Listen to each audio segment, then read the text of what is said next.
Assalamualaikum, salam sejahtera. Ya, saya Syira Nizam. Ini Bicara Naratif. Kami bersiaran secara langsung di saluran berita RTM menerusi My Freeview 1, 2, 3.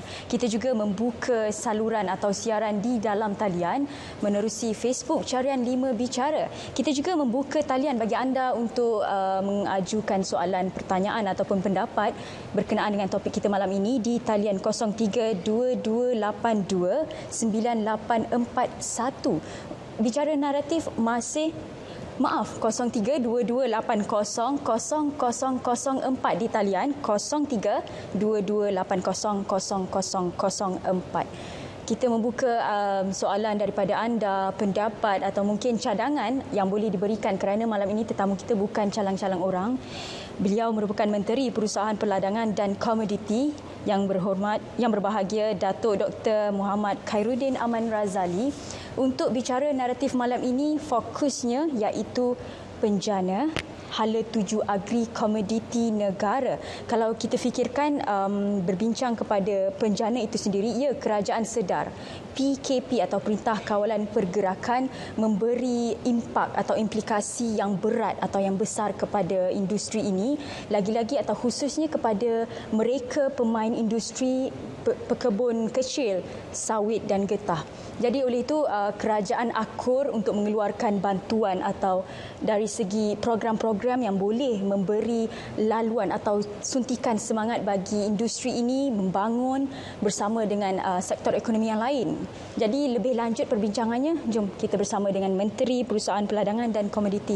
Assalamualaikum, apa khabar Datuk? Waalaikumsalam, sihat alhamdulillah. Sempat balik kampung Datuk? Ya, sempat. Tiap minggu balik kampung. Macam mana? Kawasan. Macam mana situasi kampung? Situasi kampung biasalah, bila balik kampung pertama dengan rakyat lah. Ziarah, tengok kawasan, masalah apa yang patut dibantu dan sebagainya, itu rutin mingguan saya lah. Walaupun telah diberi amanah menjadi menteri, tiap-tiap hari Jumaat, Sabtu saya akan kembali kawasan dan Ahad kembali semula ke Kuala Lumpur. Baik, sepanjang PKP atau kita sendiri akur, kerajaan juga tahu setiap individu terjejas mempunyai kesan yang berbeza. Kita tahu dari segi sektor ekonomi itu sendiri terjejas teruk.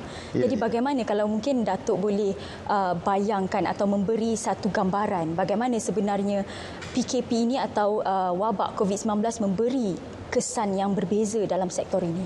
Ya. Pertama, bila kita kaitkan dengan PKP, tentulah benar bahawa setiap orang terjejas kerana ekonomi tidak bergerak sepanjang tempoh berlakunya PKP. Hinggalah bila kita pergi kepada PKPB, barulah dia mula bergerak dan sekarang kita berada pada fasa PKPP, iaitu pemulihan.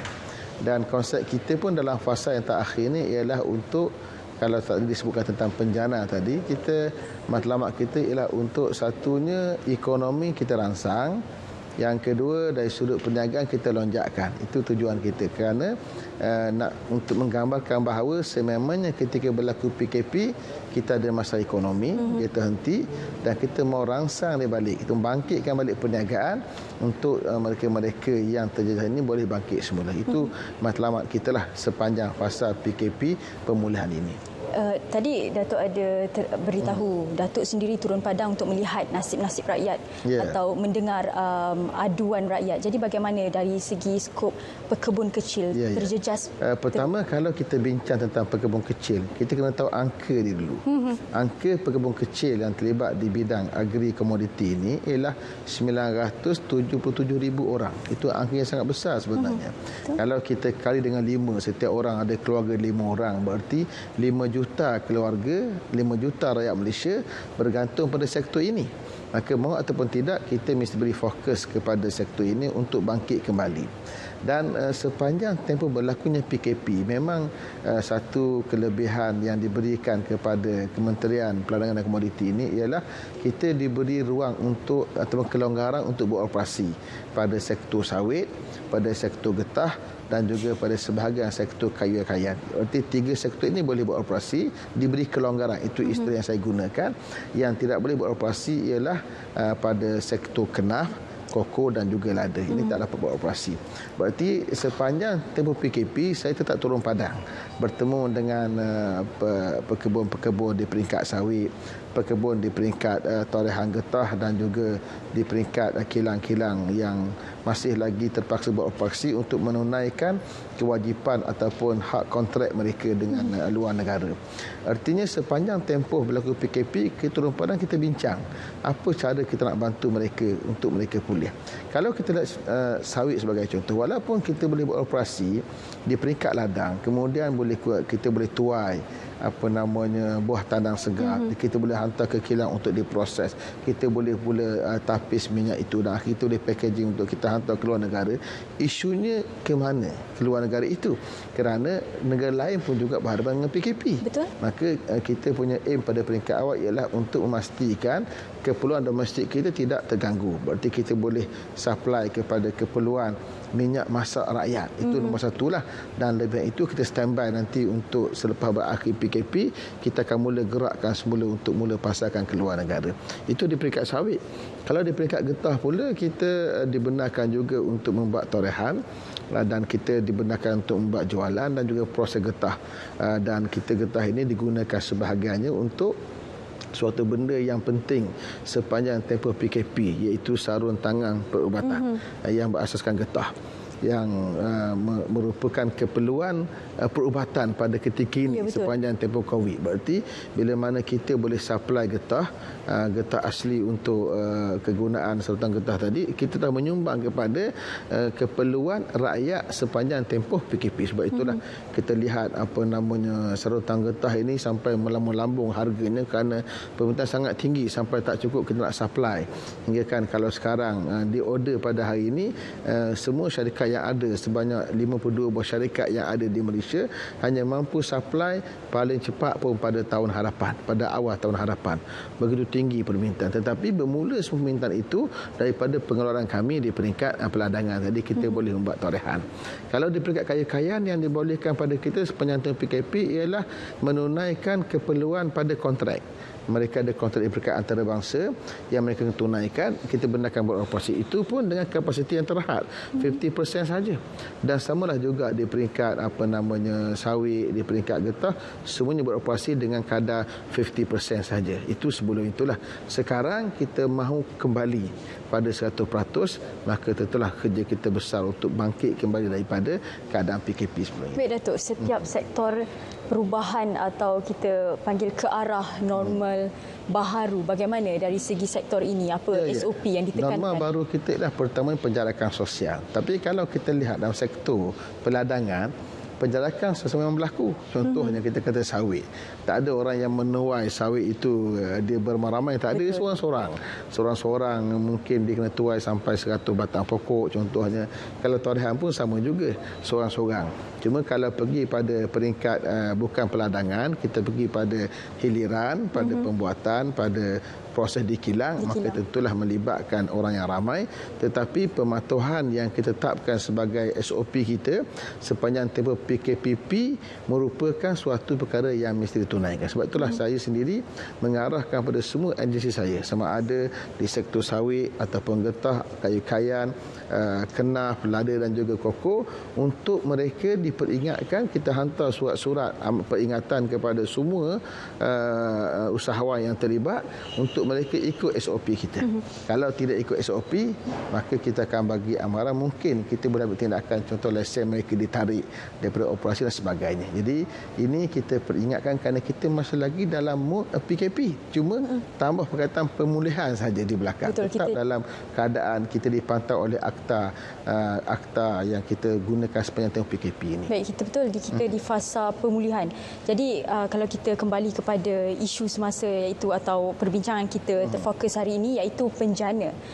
Jadi sebenarnya sebelum penjana itu dirangka, elemen-elemen apa yang Datuk tekankan untuk pastikan mereka pemain industri ini mendapat apa yang mereka mahukan? Kalau kita lihat secara umum sektor peladangan dan juga komoditi ini, ada sektor yang kita perlukan pengukuhan, ada sektor yang kita perlukan pembangunan. Dia tidak sama keadaannya.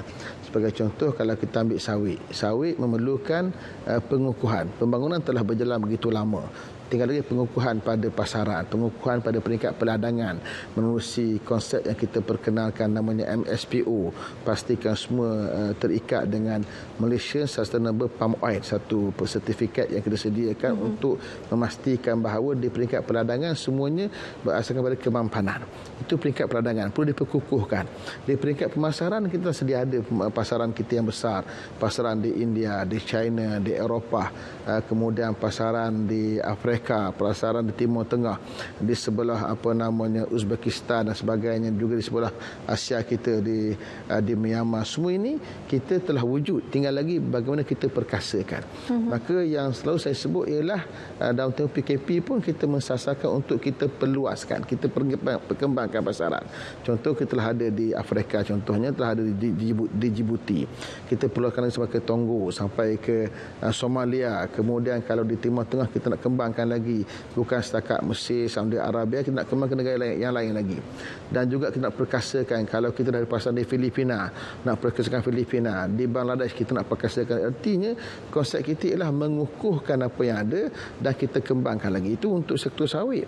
Kalau kita pergi pada sektor getah, getah ini kalau peringkat ekspor, kita telah ada yang paling masyhurnya ialah sarung tangan getah perubatan lah.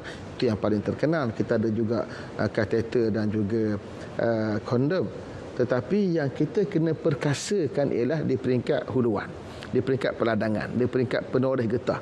Kerana penoreh getah ini rata-ratanya mereka yang terlibat adalah orang-orang yang berusia, yang berumur 50-an. Maka telah kadar kemampuan untuk mengeluarkan hasil yang besar itu tidak sama dengan kadar kemampuan yang ada pada anak-anak muda sebagai contoh. Yang berbeza. Maka cabaran yang ada pada kita membangunkan sektor getah ini pada sektor huluan, sektor peladangan dengan mengambil masuk anak-anak muda. Itu sebagai contoh nak kita bangunkan. Kalau kita pergi pula pada sektor kayu-kayan sebagai contoh, yang perlu kita perkasakan ialah konsep peladangan. Kerana bahan-bahan kayu kita sangat terhad dan kita perlukan pada peladangan hutan untuk kita pastikan bekalan mentah ini sentiasa dapat kita pastikan ada untuk kadar yang kita perlukan. Itu kayu-kayan. Tapi kalau kita pergi pada 3 lagi sektor, iaitu kenaf, koko dan juga lada, ketiga-tiga ini masih berada pada fasa pembangunan kalau kita ambil di peringkat huluan, peringkat peladangan. Kerana kenaf kita masih belum ramai lagi penanam kenaf. Belum sampai 1,000 orang penanam kenaf. Kalau koko sendiri pun kita jumlah yang sangat minimal. Kita ada sekitar 4,500 orang, 4,566 orang penanam koko di peringkat peladangan. Dan saiznya sangat kecil, bukan saiz yang besar di peringkat peladangan besar, tidak ada. Sama juga di peringkat lada hitam, pepper. Pun sama di peringkat peladangan kita kena besarkan saiz. Kalau sekarang kalau kita ambil koko berpusat banyakkannya di sebelah Sabah, lada di sebelah Sarawak. Yang kita nak perluaskan lagi ialah di sebelah Semenanjung. Kalau kita ambil pepper, lada sebagai contoh, ditanam juga di Johor, ditanam di Terengganu sekarang. Kita nak besarkan lagi saiz dia. Jadi saya tengok kat sini saya perlu berikan fokus yang berbeza pada semua sektor ini. Ada sektor yang perlukan pengukuhan, ada sektor yang memerlukan pembangunan, ada sektor yang memerlukan perkembangan. Berarti saya kena tengok setiap satu dengan cara yang berbeza dan diberikan tumpuan yang berbeza. Saya masih lagi baru 3 bulan menjadi menteri, jadi kerja untuk perhatikan semua ini memerlukan masa yang agak panjang juga. Tapi saya cubalah kemampuan saya untuk cuba berikan perhatian pada semua industri ini, kerana ia melibatkan, tadilah saya kata pekebun kecil seramai hampir 1 juta orang, yang hampir 5 juta rakyat Malaysia bergantung pada industri ini. Baik, kerajaan pun mempromosikan holistik atau no one is left behind. Jadi Datuk, kalau kita boleh selitkan dengan seorang pemanggil kita, Haji Kamarudin dari Selangor. Hello. Assalamualaikum. Halo. Hello, Assalamualaikum. Waalaikumsalam. Saya Haji Kamarudin Rahmat. Ya, Haji. Daripada Korporasi Alumni UiTM. Saya nak cadangkan. Silakan Haji Kamarudin, ringkas dan padat. Kalau dulu kita ada Soalannya? Kalau dulu kita ada fokus dengan industri heavy industry, yang ada kita national car, ada Fawajah kan. Kita kalau dapat kerja yang baru sekarang, kita mesti fokus dengan heavy industry, agro dan IKS dan tourism. Jadi kita kena jangan lupakan pertanian. Datuk ada cakap tadi mesti kita pertanian kita nakkan satu badan yang macam heavy. Maaf Haji Kamarudin, maaf Ya. Kalau boleh Haji ulang balik soalan sebab kita nak jelaskan lagi soalan yang untuk kita ajukan pada Menteri. Yang berhormat Menteri, kalau dahulu kerajaan dulu ada buat satu heavy industry corporation yang ada fokus tentang kereta nasional car dan perwajar dan apa. Kali ini kita fokus dalam industri agriculture, pertanian dan agrotourism. Supaya kita fokus. Maaf Haji Kamarudin, talian kita terputus Datuk. Ya. Maaf Saya Datuk. pun tak dapat Tak apa, nanti kita ada pemimpin untuk uruskan apa soalan yang diajukan. Kita akan beri ruang kepada Haji Kamarudin untuk ajukan soalan juga pada Menteri. Baik, sebelum tu kalau kita bincang tadi berkaitan dengan SOP dan apa kesannya kepada pekebun. Perbezaannya mereka yang menguruskan kilang juga mereka sebagai pekebun kecil kesannya yang berbeza. Jadi elemen-elemen perbincangan dalam rangka penjana yang lebih holistik untuk memastikan setiap individu itu mendapat bantuannya. Jadi hala tuju yang mungkin Datuk tekankan untuk pastikan kita dapat bangun semula sektor ini. Ya, pertama macam saya sebut tadi lah bahawa kita kena beza-bezakan apa yang patut kita buat di setiap sektor. Kalau saya ambil sedikitlah fokus pada sektor getah sebab ini sektor yang bagi saya di peringkat huluannya sangat-sangat perlu untuk kita perkasakan. Apa yang ingin kita perkenalkan adalah satu konsep baru yang dipanggil ladang komuniti getah. Ladang komuniti getah ini kita mensasarkan untuk anak-anak muda terlibat di bidang penorehan getah ini. Walaupun kita tahulah untuk di peringkat peladangan kita perlukan masa sehingga 5 tahun, 6 tahun untuk kita toreh. Tetapi kita kena bermula sekarang. Kenapa? Kerana hari ini kebanyakan penoreh getah mereka fokus kepada pengeluaran getah yang namanya getah skrap. Yang mereka toreh pada pagi ini, mereka toreh besok pula sampai 5 hari, dikumpulkan semua sekaligus, dikutip pada hari ke-5 dan ke-6 menjadi getah skrap. Yang ni harga tidak tinggi. Kalau harga di ladang hanya sekitar RM1.60, RM1.70 sekarang. Itu harga getah yang rendah sekarang. Dan kita di peringkat kerajaan kita aktifkan satu yang dipanggil IPG, insentif pengeluaran getah pada kadar RM2 bagi setiap kilo tadi untuk kita menyokong menstabilkan harga getah. Jadi kalau kita hanya fokus pada pengeluaran kap lam saja ataupun getah sekerap saja, keadaan pendapatan penoreh itulah sekitar RM2.50. Yang kalau per bulannya mereka mungkin dapat sekitar ada yang 300, ada yang 500, ada yang 1000. Kata-kata mereka dah B40. Tetapi kalau mereka boleh fokus pada pengeluaran latex, susu getah, harga lebih tinggi, harga sehingga RM4. Tentu sekali ganda, tetapi latex ini ataupun susu getah ini perlukan masa dan tenaga yang berbeza.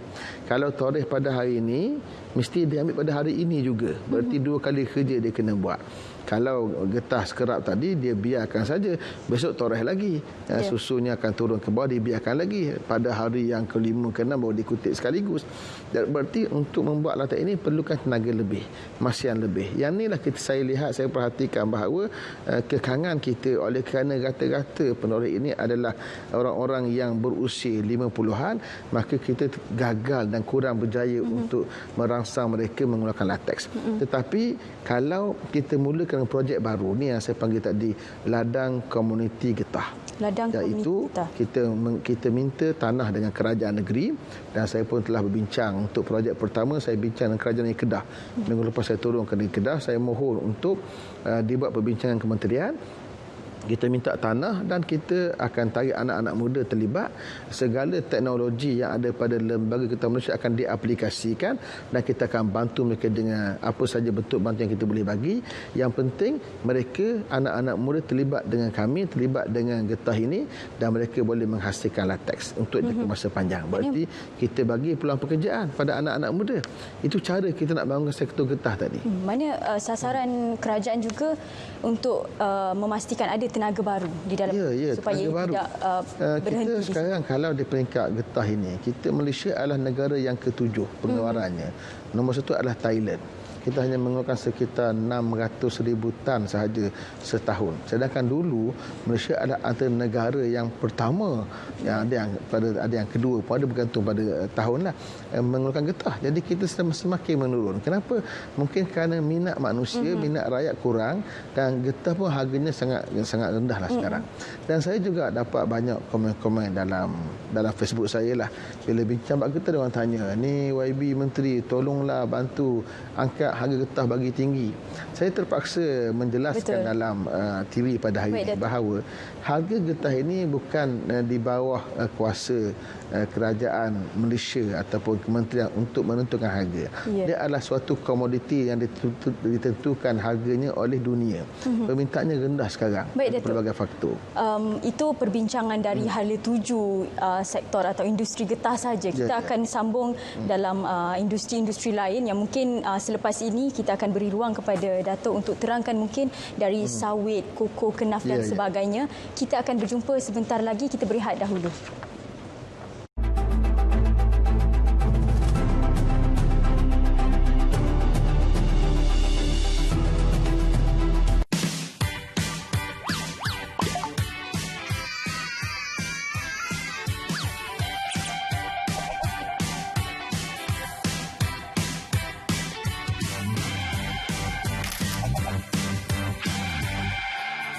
Inilah senario yang berlaku sekarang.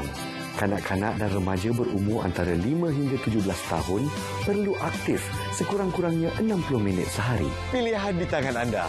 Jom aktif. Bagi saya, salah seorang tu kena ada lah pada setiap masa dengan anak-anak. Bangunkan mereka dalam konsep keluarga. Kita jaga mereka sehingga ke peringkat mereka adalah anak kita sendiri. Pelbagai konflik yang timbul apabila perkataan cinta dan remaja ini digabungkan. Bila dikatakan cinta dalam remaja, bukan saja isu cinta yang menjadi isu, tetapi ada banyak faktor lain. Ibu bapa juga harus memahami bahawa dia juga harus mengenali rakan-rakan anak-anak mereka.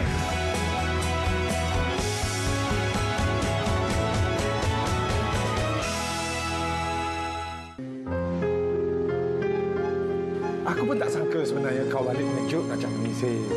Jadi, banyak aku nak cerita, banyak aku nak cakap, banyak aku nak tanya. Apa pula cakap macam tu?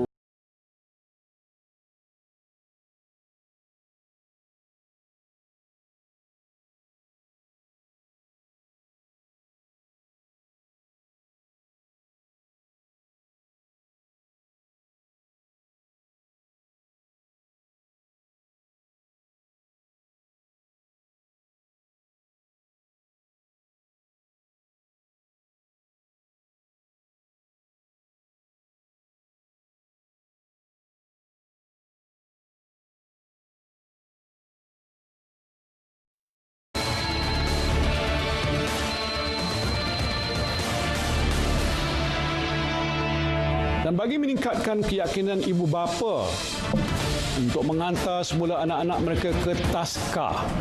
Ke taska, kerajaan akan memberikan grant kepada pengendali taska untuk mematuhi dan melaksanakan SOP yang ditetapkan. Dan selain itu, e-voucher akan disediakan untuk perkhidmatan pengasuh kanak-kanak yang ditempah dalam talian dan juga insentif cukai pendapatan individu untuk yuran yang dibayar kepada taman asuhan dan taman didikan kanak-kanak sehingga RM3,000. Langkah ini akan dikawal selia oleh Kementerian Pembangunan Wanita dan Kebajikan Masyarakat dan LHDN.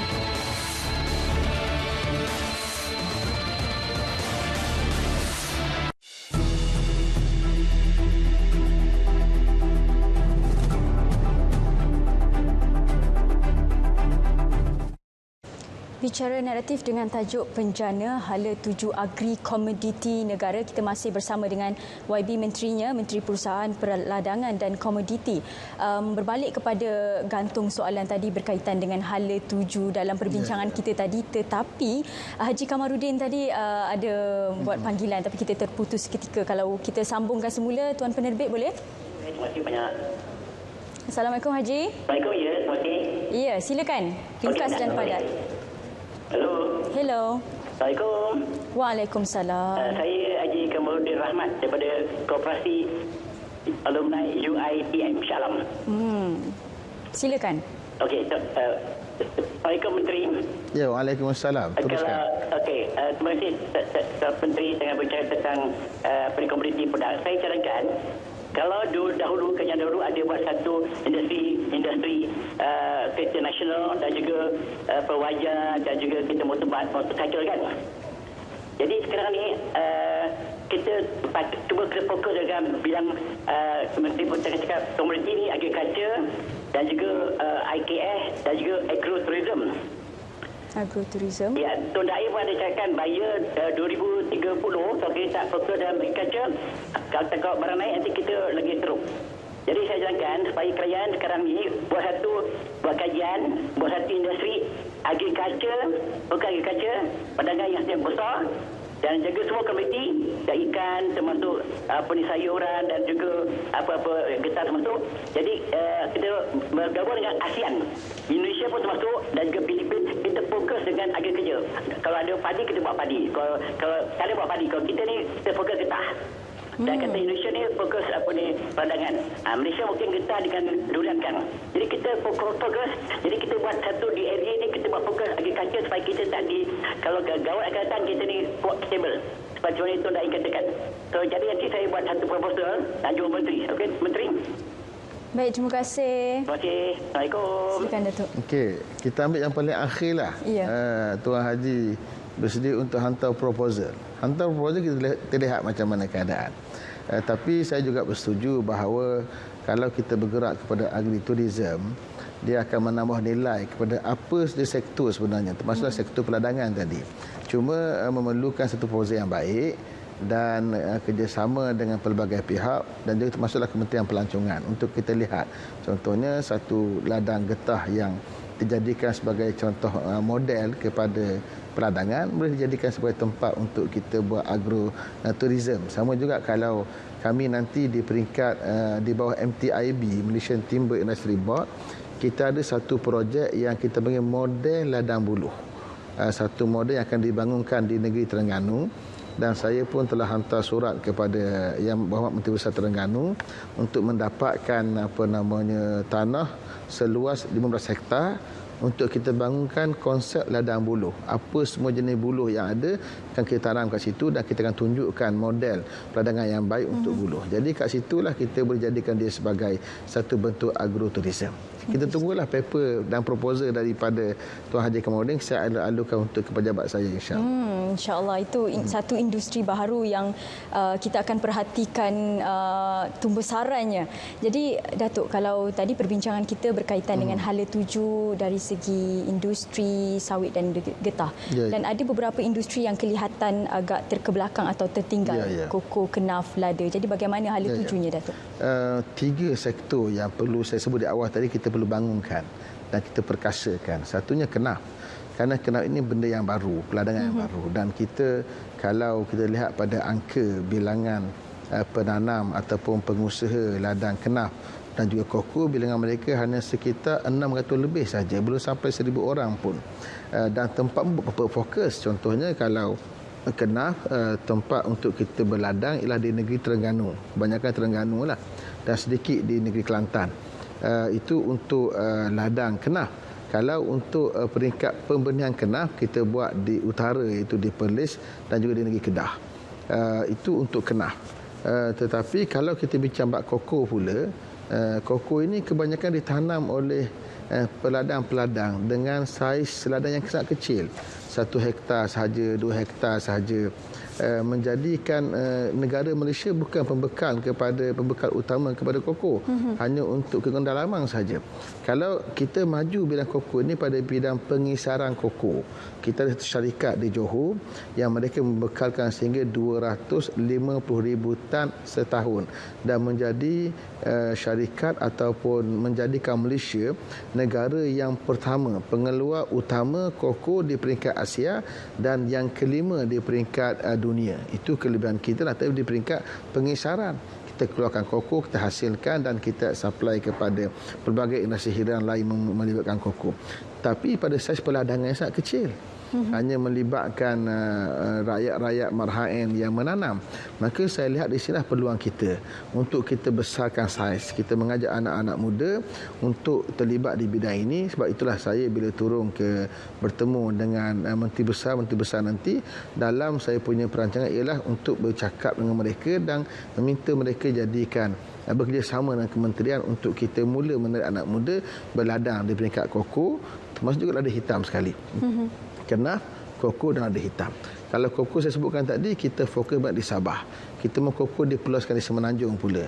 Kalau lada hitam tadi, pepper tadi, fokus di Sarawak. Kita mahu di sebelah Semenanjung pula.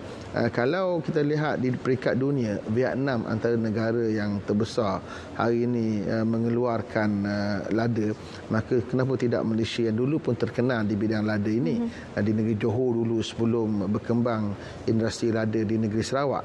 Artinya ruang itu ada, tetapi kita perlukan beri sedikit fokus. Maka bagi saya, dalam tempoh saya diberi amanah ini, saya akan jadikan fokus saya untuk membesarkan saiz peladangan, untuk kita satu berbudi pada tanah, dan juga keduanya kita nak buka ruang pekerjaan kepada anak-anak muda. Kita bincang di peringkat pasca PKP, tak kira PKPB ke pemulihan ke atau yang akan datang, kita akan menyaksikan banyak pengangguran akan berlaku. Tapi pengangguran itu melibatkan barangkali pekerjaan-pekerjaan yang bergaji. Kenapa tidak kita pergi kepada industri yang melibatkan pertanian, melibatkan peladangan, komoditi. Ruangnya ada sebenarnya dan kita masih tidak kekurangan tanah untuk kita bangunkan. Kalau kita lihat di sektor getah sebagai contoh, saya nak ambil contoh macam mana banyak tanah terbiar. Kalau yang berdaftar dengan LGM, Lembaga Getah Malaysia, mereka yang mempunyai lesen yang dipanggil Pak G, satu permit authority yang kita berikan kepada mereka yang ada ladang getah dan menoreh, kita beri mereka satu lesen dengan Pak G. Yang berdaftar dengan kita 450,000. Tetapi bila kita tiap-tiap bulan, bila mereka menjual getah, kita akan aktifkan untuk mereka IPG pada harga RM2.5. Sekarang RM1.6, kita aktifkan RM2.5. Mereka akan menuntut IPG itu. Bila mereka buat tuntutan, saya tengok data daripada bulan 1 sebelum PKP sampai bulan 3 berlaku PKP sampai ke sekarang bulan Mei masuk Jun sekarang ni, saya lihat angka yang membuat tuntutan hanya sekitar 70,000 saja, 70, 80, 90,000 yang buat tuntutan IPG. Ke mana pergi baki lagi 350,000? Adakah mereka tidak menoreh? Atau mereka menoreh dan tidak buat tuntutan IPG? Saya rasa sangat pelik. Mana mungkin orang yang ada ruang dapat duit, dia tak nak duit, mesti nak dapat duit punya kan, RM100.50, RM200. Jadi saya rasa bahawa yang berlaku ialah banyak tanah-tanah terbiar tidak diusahakan. Sebab itu saya buat arahan kepada Lembaga Getah Malaysia untuk buat pemutihan.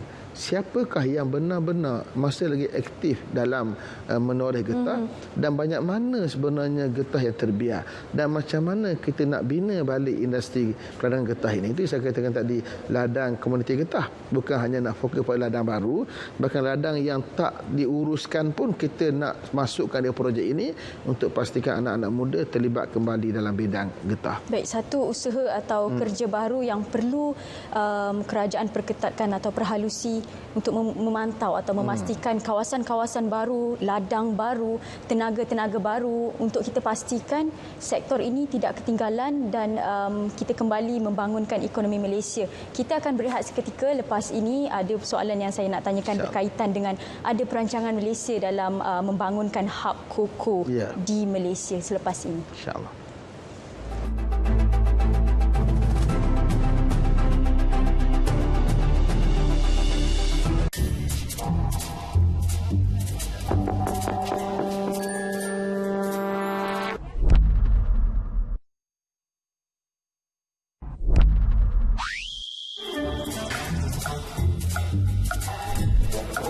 Rokok tak bagus kawan. Mari masuk, saya kasih air minum.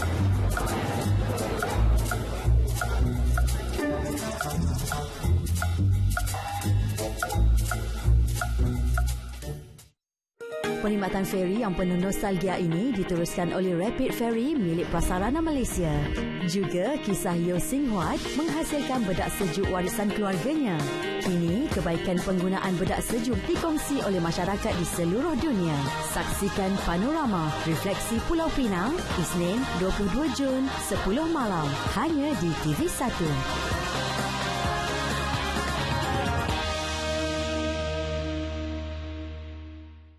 Projek telah disalurkan di sini, yaitu kemudahan jalan raya, listrik, dana bermulalah. Kampung ini mudah dihubungi. Masyarakat Temuan mempunyai sistem bahasa sendiri. Contohnya, awak nak pergi mana? Jadi saya akan bertanya, Ong nak pergi mana? Macam tu. Mereka cuba untuk melakukan perubahan walau sekecil mana pun, namun jika mereka mempunyai usaha untuk berubah, maka kita dapat mengubah hidup kita. Harapan saya supaya mereka lebih peka dengan kehidupan luar. Mereka cuba mencabar diri mereka untuk menjadi lebih baik.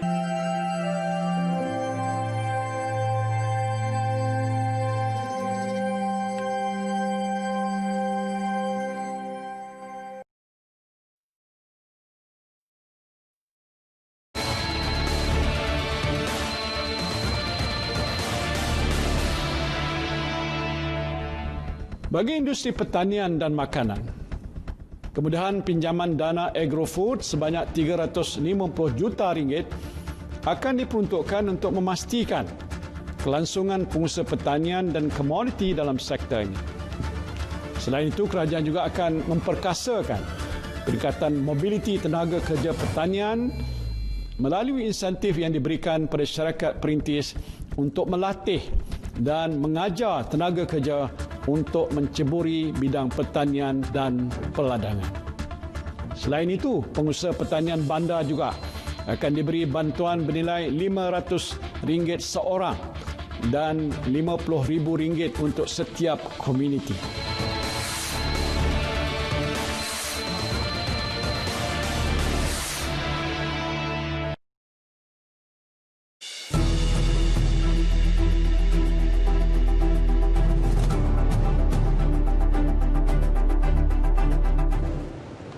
Baik, perbincangan demi perbincangan dah masuk dan tadi industri getah, sawit, koko, kenaf, lada dan sebagainya.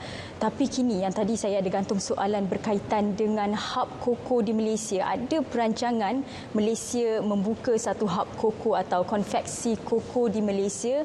Ini satu jenama yang baik, Datuk, bagaimana? Ya. Antara yang saya lihat boleh kita perkasakan ialah hub coklat sebenarnya. Hub koko coklat. Satu produk hiliran daripada koko tadi. Kalau kita ambil contoh tadi, Haji kemudian sebut tentang turism dan pelancongan. Kita ambil sampel contoh negara Switzerland sebagai contoh. Kalau mereka pergi ke Switzerland, biasa mereka akan pergi ke tempat pusat coklat yang dipanggil Interlaken. Yang ni kalau orang pergi Switzerland tak pergi tempat tu, dia rasa macam bersalah lah, wajib pergi. Berjayanya Switzerland mempromo bahawa mereka adalah pengeluar coklat, sedangkan sebahagian terlibat dalam industri itu di Switzerland adalah orang-orang Malaysia sendiri sebenarnya. Jadi apa yang saya harapkan ialah untuk kita Malaysia yang ada penanam kokonya dan juga pengisar koko terbesar di peringkat Asia, kita juga boleh jadikan di satu projek yang memberi ruang pekerjaan kepada rakyat. Sebab itulah arahan pertama saya bila jadi menteri ialah untuk kita wujudkan hak coklat di kawasan Nilai. Nilai ini kawasan ramai yang pergi mendapatkan barangan keperluan yang pelbagai lah. Terkenal di Nilai 3 sebagai contoh. Saya minta diambil kawasan itu juga untuk dijadikan satu hub coklat. Kita kumpulkan usahawan, 20 orang, 30 tengok bergantung pada keadaan, dan kita isytiharkan sebagai itu adalah hub coklat untuk jadi sebahagian daripada agritourism lah. Pelancongan orang datang melancong, dan bukan hanya pelancongan luar negara melibatkan foreigner, pelancongan domestik, rakyat Malaysia sendiri. Itu satu yang mereka sedang bincang, sedang tengok tapak yang sesuai. Yang kedua, bila saya turun ke Kedah baru-baru ini untuk bertemu secara rasmi dengan Yang Berhormat Menteri Besar Kedah. Saya juga bawa perkara yang sama dan kita telah umumkan untuk melahirkan 20 orang usahawan coklat di Langkawi. Kerana Langkawi terkenal sebagai kawasan pelancongan. Pelbagai perkara yang menarik perhatian rakyat untuk berkunjung ke Langkawi, termasuk juga rakyat luar negara, dan kita mahu jadikan bahawa hub coklat ini sebagai satu lagi daya tarikan pelancongan, ikon pelancongan di negeri Kedah untuk Langkawi khususnya. Dan juga di Terengganu pun saya telah uruskan untuk kita juga membina lebih kurang 20 orang usahawan pada peringkat awal, dan kita nak kena pasti tempat juga untuk kita lahirkan hub coklat. Maknanya kita nak bergerak untuk melahirkan usahawan di bidang coklat, walaupun tidak besar lagi sekarang. Satu hari nanti insya-Allah memberi ruang kepada anak-anak muda lepasan universiti terutamanya untuk terlibat di bidang yang namanya coklat tadi. Tapi ini dilihat baru dan mungkin ketakutan atau khawatir untuk masuk kepada sektor ini disebabkan memakan perbelanjaan yang tinggi atau bagaimana? Ya, pertama sekali orang berniaga memang diajar untuk menanggung risiko. Al-ghunum bil ghurum kata kaedah dalam fiqh Islam. Satu benda yang kita dapat nikmat, dia mesti ada risiko yang kita kena tanggung. Kalau tak berani menanggung risiko, bukan orang berniaga namanya. Kalau orang yang mahu ke laut mesti berani untuk dilambung oleh ombak. Itu kaedah dia. Jadi itu satu. Yang kedua, kita membantu. Maksud kita bantu, kita berikan teknologi, kita ajar, kita didik dan kita beri bantuan. Sehingga RM3,000 bantuan kita bagi peringkat awal untuk mereka mengikuti kursus, kemudian mereka diberikan pula mesin yang berkaitan melibatkan coklat tadi. Kita bantu dia untuk mendapatkan tapak untuk mereka membuat kilang dan juga display barangan mereka. Berarti kita memang bantu mereka daripada bawah sampailah mereka menjadi orang yang berjaya. Itu hasrat yang kita mahukan. Berarti tak perlu bimbang kerana akan ada mentor yang bantu kita. Kita bukan bersendirian. Yang mungkin gagal bila mereka bersendirian, tak ada bantuan. Bila mereka hanyut, mereka terus hanyut macam tu saja. Saya yakin bahawa dengan pembantu yang baik daripada pegawai saya, kita boleh memandu mereka dan melahirkan ramai usahawan di bidang coklat khususnya, insya-Allah. Baik Datuk, kita ada pemanggil kedua Datuk Haji Gani dari Terengganu, mungkin di kawasan Datuk. Assalamualaikum Haji Gani. Assalamualaikum. Assalamualaikum. Terputus. Tak apa. Kita, Tuan Penerbit akan uruskan untuk pastikan soalan itu diajukan kepada Menteri. Jadi tadi kita tergantung berkaitan dengan koko. Mungkin minatnya berkurang atas sebab risiko atau kos yang diperlukan untuk membina satu sektor baharu ini. Itu dari segi koko. Bagaimana dengan lada pula? Baik, lada saya sebutkan tadi. Industri lada ini dia adalah makanan keperluan, dia rempah. Betul. Rempah yang memang diperlukan. Saya rasa semua orang yang makan burger mesti ada unsur yang dikatakan black pepper atau pepper tadi. Dia ada keperluan dunia sebenarnya, rempah yang antara rempah yang termasyhur dunia. Tinggal lagi ialah kita memerlukan bekalan. Bekalan kita hari ini lebih difokuskan pada Sarawak sahaja. Sedangkan kita juga mempunyai tanah yang baik di sebelah semenanjung untuk kita besarkan peladangan. Kalau Vietnam yang asal tak terkenal langsung sebagai satu pembekal kepada lada ini, kenapa tidak Malaysia yang telah memulakan begitu lama? Maka yang tinggal bagi saya adalah menentukan hala tuju. Hala tujunya ke mana? Siapa yang kita sasarkan? Yang sasarkan adalah anak-anak muda yang bijak dan cerdik dari universiti. Kenapa tidak anak muda yang hebat dan pandai ini hanya terlibat di bidang-bidang yang lain, hanya menjadi orang-orang yang bekerja makan gaji? Kenapa tidak berladang di peringkat peradangan yang kita kata smart, pekebun yang bijak, pekebun yang baik, seperti mana negara barat di Eropah kita lihat bila mereka menanam, mereka berladang, mereka adalah orang-orang keluar universiti, bukan dengan seladang kecil-kecil hanya 2-3 hektar, tidak sampai 100 hektar, 200 hektar. Berarti mereka menjadi peladang yang bijak, peladang yang baik, pekebun yang baik. Itu yang kita mahukan daripada anak-anak muda kita. Berarti bagi saya ruang untuk kita perkasakan agri komoditi ini sangat luas sebenarnya. Tinggal lagi kita nak mengajak anak-anak muda dan kita memang sediakan package. Sebenarnya di bawah Kementerian Perdagangan kita ada satu institusi latihan, kita panggil IMPAK, Institut Latihan Komoditi, itu bahasa Melayu kita lah, yang mana di sini kita latih anak-anak muda untuk terlibat dengan perladangan. Kita mengajar mereka menguruskan ladang, mengajar mereka apa sahaja berkaitan dengan perladangan, kita ajar mereka untuk mereka terlibat dan kita beri secara percuma. kita tanggung makan minum. Berarti anak-anak muda, kalau tidak silap saya, sehingga sekarang kita dah melahirkan, kita dah buat kursus sebanyak ribuan orang yang terlibat dengan kursus ini.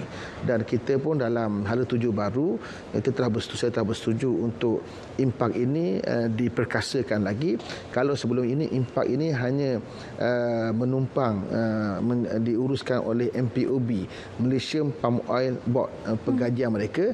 Hari ini saya telah luluskan untuk diasingkan dan dibuat satu institut yang khusus yang ada CEO-nya, ada pentadbir yang cukup lengkapnya untuk lebih fokus di peringkat melahirkan dan melatih pada peladang yang baru di peringkat peladangan ini.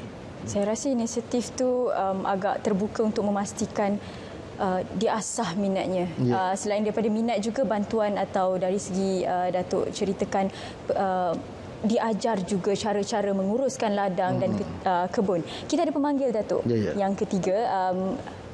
Assalamualaikum. Waalaikumsalam. Silakan. Halo. Halo, Datuk. Encik Muhammad dari Pahang. Ya. Baik, silakan ringkas dan padat. Halo, Datuk. Ya. Saya ni saya minta kepada Datuk yang lembaga di negara. Halo. Ya, teruskan. Kita mendengar. Saya letak berharap lembaga betul negara kembali kepada pokok yang baik untuk soal dulu. Tak jelas lah. Tak jelas, Datuk. Tak jelas. Tak apa. Apa poinnya? Tak apa. Baik, Datuk. Panggilan terputus, Datuk. Tak apa, kita akan sambung semula nanti kalau ada ruang dan peluangnya. Tadi kita ada tergantung berkaitan dengan itu dari segi lada dan sebagainya. Rakyat Malaysia percaya ada banyak lagi tanah yang perlu diteroka. Dan kalau kita lihatkan ada juga mereka yang berpendapat bahawa tanah-tanah ini perlu diperluaskan, perlu diberi atau dibahagikan kerjanya kepada mereka-mereka yang duduk di sekitar. Dan ada juga yang berpendapat bagi mereka-mereka yang pekebun menguruskan kebun sendiri, mempercayai orang tengah untuk menjual hasil tanaman. Bagaimana, Datuk? Ya, isu orang tengah ini pertama sekali memang menjadi suatu kaedah bisnes. Ada penanam, peladang, ada orang tengah yang memasarkan, ada pula pemasar. Itu perkara biasa. Yang tinggal lagi yang berlaku ialah bila mana orang tengah ini mengambil keuntungan yang tidak memberi untung tu balik kepada peladang. Saya rasa itu isu kita kena bincang asing lah. Tapi yang penting bagi saya sekarang ialah macam mana pada peladang ini boleh kita perkasakan. Saya nak sentuh satu lagi sektor di bawah saya yang boleh dilihat oleh rakyat Malaysia, iaitu namanya kenaf. Kenaf satu batang, satu pokok yang banyak kegunaannya, terutama melibatkan penggunaan serak dia yang boleh kita gunakan untuk termasuk buat perabot-perabot dan juga digunakan untuk membuat bahan pada tilam dan sebagainya. Kenaf ini telah kita mulakan sekarang di Terengganu dan juga Kelantan. Apa yang saya nak sampai kepada rakyat ialah peluang, iaitu untuk mereka yang terlibat di bidang kenaf ini kita sediakan geran untuk penanaman sebanyak RM2,385 untuk tempoh mereka berladang. Dan mereka hanya perlukan masa selama 4 bulan saja untuk berladang dan mereka boleh tuai hasil. Bila mereka tuai hasil nanti, kita di peringkat Lembaga Kenaf dan Tembakau Negara, kita membeli hasilan ladang mereka dengan bayaran RM5,000. Dia akan dapat, kalau satu hektar itu dia akan dapat hasil dia dengan kos lebih kurang ataupun nilainya lebih kurang adalah RM5,000 dia akan dapat. Berarti RM5,000 itulah pendapatan dia untuk 1 hektar dalam masa 4 bulan. Tapi kita galakkan mereka untuk menanam sehingga 3 hektar. Berarti mereka akan dapat peluang sehingga RM15,000 untuk tempoh 4 bulan. Itu peluang yang ada pada mereka. Kemudian satu lagi, yang ni peringkat Negeri Terengganu Kelantan, kita buat penanaman yang nama kenaf. Kalau di sebelah utara, di kawasan yang agak kontang sedikit, di Perlis dan juga Negeri Kedah, kita fokus pada pembenihan kenaf. Pembenihan kenaf dia perlukan masa lebih sikit, iaitu selama 5 bulan. Tetapi income-nya lagi besar. Pendapatan untuk setiap hektar ialah sebanyak RM8,000. Kalau kita ambil kaedah macam ni, kalau dia buat umpamanya kita ambil pembenihannya pada bulan 12. Sebab bulan 12 ini dia musim panas di kawasan utara. Bulan 12, bulan 1, 2, 3, 4 ini mereka menanam kenaf untuk menghasilkan benih. Mereka dapat income RM8,000. Selepas pada itu mereka menanam pula kenaf untuk mendapatkan bahan mentah dia, iaitu selama 4 bulan pula. Boleh dapat lagi RM5,000. Berarti kalau untuk 1 hektar mereka boleh dapat RM8,000 campur RM5,000, RM13,000. Kita pula telah memberi geran kepada mereka sepanjang tahun penanaman. Dan geran itu memang yang kita berikan tanpa perlu mereka bayar balik. Mereka dapat RM15,000 sampai RM13,000 untuk 1 hektar tanah. Kalau mereka ada 3 hektar, bayangkan. RM13,000 kali 3. Ini peluang yang ada sebenarnya untuk kita kembangkan. Sebab itu bila saya ke Kedah, saya minta untuk kerajaan negeri Kedah sediakan sebanyak 300 hektar tanah untuk melahirkan 100 orang penanam dan pengusaha kenaf di negeri Kedah. Baik, itu satu perkara yang perlu diperhalusi dan perlu diberi juga hala tuju atau ajarannya kepada mereka pekebun kecil. Kita akan berehat seketika, Datuk. Kita beri ruang kepada iklan. Kita berhenti seketika.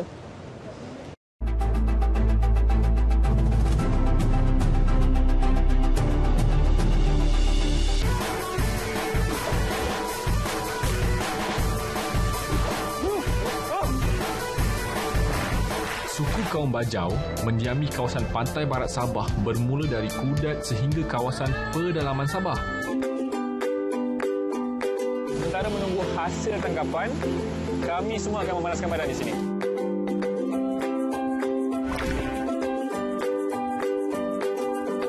Saya Jasmine Puasa dan saya Syarli. Teruskan menonton dan ikut pengembaraan kami.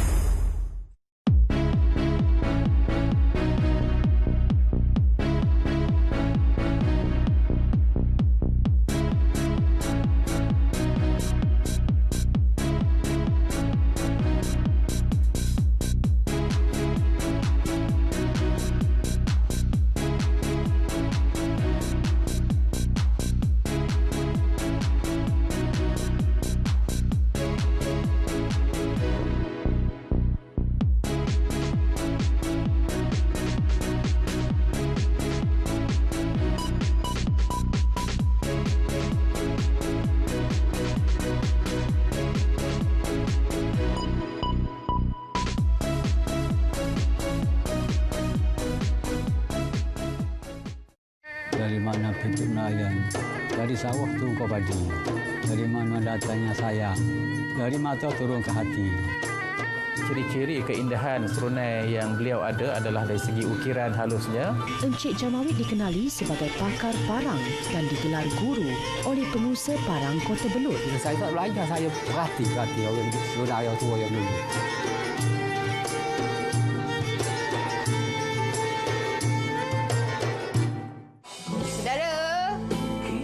Boleh tak tolong tengokkan vacuum saya ni?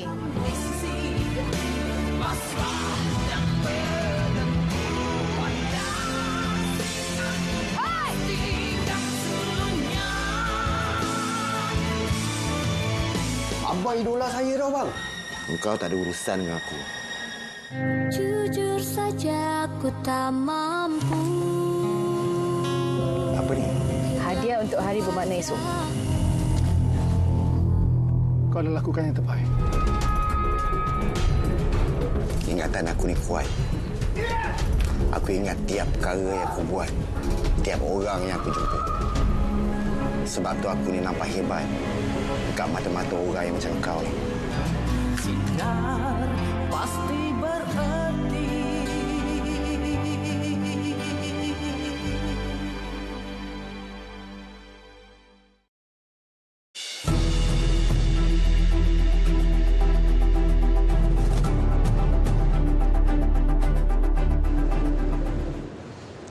Susulan Perintah Kawalan Pergerakan bersyarat dan juga wabak pandemik ini memberi kesan atau impak kepada pemain industri sektor perusahaan peladangan dan komoditi. Kerajaan perlu bergerak lebih pantas untuk memastikan mereka-mereka ini disuntik semangat untuk membangunkan ekonomi negara. Tadi di dalam selingan tadi ada Datuk mempromosikan satu produk baru dari kementerian. Datuk, silakan. Ya. Saya semalam pada hari Ahad, saya membuat lawatan ke satu kilang pengusaha gaharu yang menghasilkan pati minyak gaharu yang dijadikan sebagai bahan haruman. Dan ini saya ambil sampel sajalah. Ini keluaran daripada, bukan keluaran, ini sekadar hadiah daripada MTIB. Kita keluarkan untuk promo kepada rakyat. Untuk kita gambarkan bahawa gaharu mempunyai potensi yang besar sebenarnya. Gaharu ini kayu karas yang ditanam. Kita ada kayu karas sebanyak 2.3 juta batang pokok di Malaysia yang ditanam pada hari ini. Daripada karas itulah akhirnya nanti akan dibuat pelbagai, antaranya kayu serpat dan sebagainya. Antaranya melibatkan satu yang namanya pati minyak gaharu. Pati minyak gaharu itulah yang kita katakan sebagai bahan yang penting untuk kita menghasilkan wangian. Kalau kita ambil haruman ini, satu industri yang besar. Di mana-mana kita pergi seluruh dunia, tempat-tempat yang pelancongan, mungkin pasar raya, tak akan dapat dipisahkan dengan haruman. Tapi antara haruman yang terkenal ialah berasaskan gaharu.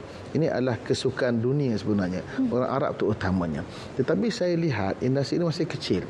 Industri gaharu termasuk minyak, pati minyak dan juga kayu dan sebagainya baru hanya bernilai 8.8 juta saja untuk tahun 2019. Dan mereka yang terlibat di industri sangat kecil. Kalau di bidang pengusaha pati minyak hanya tak sampai 50 orang yang terlibat sebenarnya. Jadi saya rasa sampai masa untuk saya kembangkan industri ini dan saya ajak rakyat untuk terlibat di bidang ini. Kerana sebenarnya pulangan dia untuk jangka masa panjang, nilai pertambahan nilai sangat besar. Kalau minyak wangi atau haruman ini daripada hanya nilai yang kecil daripada asas, daripada bahan mentah dia menghasilkan income yang berpuluh ribu, beratus ribu akhirnya. Jadi kalau kita bergerak lebih jauh dalam industri ini, saya yakin bahawa dia akan menambah pendapatan rakyat Malaysia dan kita boleh jadikan Malaysia. Hari ini Malaysia bukanlah pengeluar utama gaharu. Gaharu dikeluarkan oleh Indonesia, oleh Kemboja dan juga Vietnam, dan kita Malaysia antara, tak silap saya, yang keempat atau yang kelima lah dalam bab pengeluaran gaharu karas ini. Saya rasa industri ini dah lama tapi mungkin agak lambat kerana kurang minat dan sokongan itu kurang. Jadi terima kasih Menteri Perusahaan Peladangan dan Komoditi Yang Berhormat Datuk Dr. Muhammad Khairuddin Aman Razali, perkongsian yang menarik, yang lebih teliti, yang lebih mendalam untuk memastikan setiap rakyat Malaysia percaya kepada kerajaan hari ini. Itu sahaja untuk hari ini. Esok Penjana Bicara Naratif akan bersiaran dengan tajuk Penjana Bantu Kelangsungan PKS. Kita saksikan Bicara Naratif esok. Terima kasih, selamat malam. Terus setia bersama RTM.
Oleh kerana pelaksanaan PKP ini telah menjejaskan aktiviti perniagaan dan menyebabkan masalah aliran tunai, kerajaan akan memberikan insentif cukai dalam pelbagai bentuk, termasuklah potongan cukai berkait dengan perbelanjaan untuk operasi dalam kebiasaan baru seperti pembelian PPE dan kos ujian saringan.